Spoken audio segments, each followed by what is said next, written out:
Yan, family, ayan po. Pinipili po yung mga kalakal namin kasi kagigising lang po namin. Kaya pasensya na po kung ngayon lang po ako nakapag-video at ano, kagigising lang. Tsaka kain lang po namin. Ayan po, ang dami oh.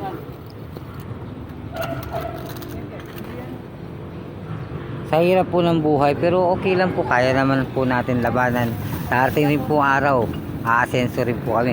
Malay nyo, sa mga ilang araw, hindi ngayon, hindi sa buwan na to, hindi to linggo na to, o hindi to taon na to, makaswerte, makapulot ng pera, isang bag na pera. Hindi natin expect na ganun na gagawa.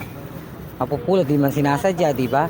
Malay nyo po, kaya baka sakali kung nagkalakad kami sa mga sapa, hindi natin maisip na may ginto pala, ganyan oh.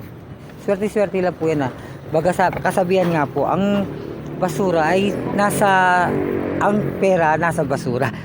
Nagkapalit no. Sensya na po kasi nabubulol ako. Pangalawa, hindi pa po ako kasi sanay, ngayon lang ako nangyaring ganito. Shoutout po sa mga nanonood po. Share nyo naman po sana ang aking video, and maraming pong salamat sa mga nanonood po sa video na to. Maraming po salamat sa nagbibigay ng mga puso at saka star. Thank you so much po. I love you, Mama Chup Chup.